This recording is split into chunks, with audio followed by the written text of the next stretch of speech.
Bonjour, c'est parti pour une nouvelle vidéo. Aujourd'hui, je vais vous expliquer, on va faire un top 3 des films pour conclure en fait, enfin des films qui plaisent le plus aux filles particulièrement. Qu'est-ce qu'on appelle un film de filles? Donc en général, c'est un film avec une belle histoire, une belle intrigue. Ça peut être un feel good movie, donc un film qui se termine bien effectivement, où on a peur pour les personnages, mais en même temps on trouve leur histoire d'amour tellement belle que finalement à la fin on a envie de sauter sur son partenaire. Ça peut être aussi du coup un film qui se finit pas très bien et du coup on a besoin de se faire consoler. En tout cas, une chose est sûre, avec ces films-là, si vous les mettez en début de soirée ou même en plein après-midi, l'effet est plutôt garanti. En top 3 de ces films-là, on va mettre les films de danse. Puisque effectivement, même si vous mettez sexy dance à votre partenaire et que vous vous allongez durant une sieste crapuleuse, vous verrez finalement au moment de la scène finale, vous savez, le top, là où ils s'affrontent toujours dans une école de danse entre hip-hop et danse classique généralement, vous allez conclure puisque c'est un moment à l'apogée du film et bizarrement on peut pas l'expliquer, moi y compris, mais ça fait toujours une sensation, voilà, on se sent super bien, on est avec eux, il y a de l'énergie, il y a de la bonne humeur, il y a de l'amour et du coup voilà, ça dégouline de romantisme et en général on craque. Dans mon top 3 des films de danse, donc pour moi c'est pas Sexy Dance, c'est Dirty Dancing. Bon, forcément, on a toutes grandi avec.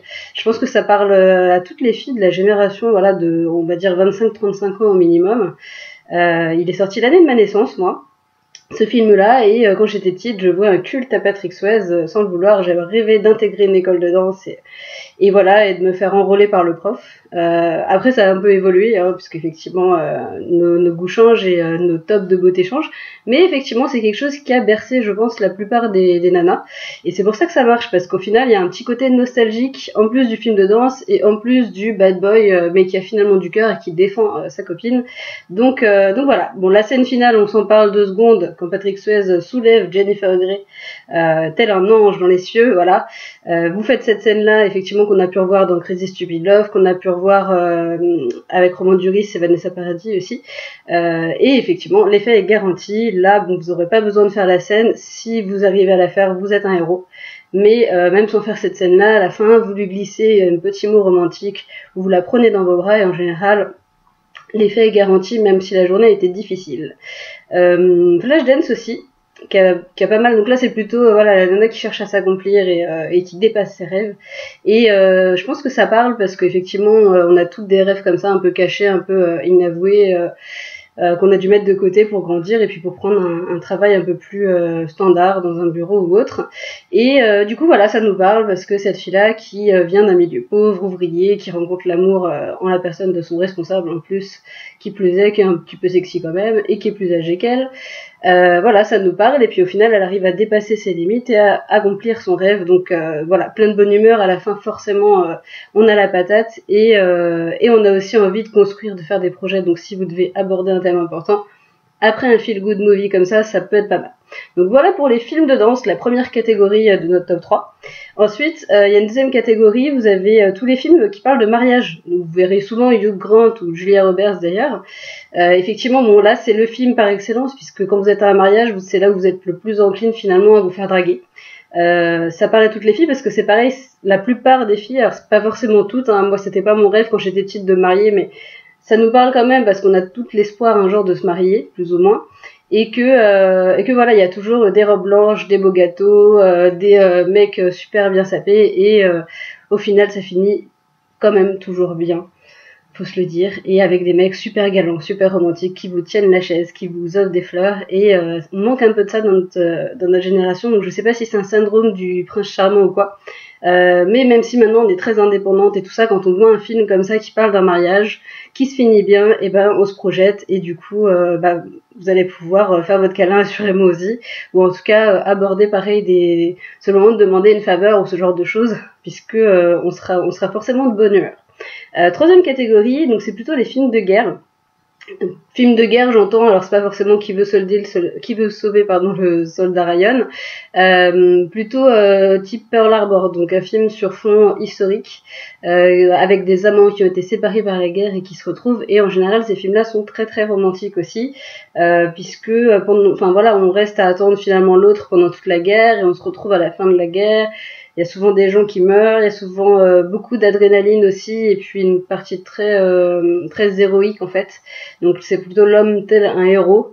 Là effectivement, bon, vous ne pourrez pas passer pour un héros après ce film-là, mais en général on est un peu triste parce qu'il y a toujours des personnages principaux qui sont morts et qui étaient tellement géniaux qu'on aurait tellement voulu rencontrer dans la vraie vie que vous pourrez nous consoler. Et effectivement, dans les films historiques, voilà, vous allez avoir Pearl Harbor ou ce genre de choses.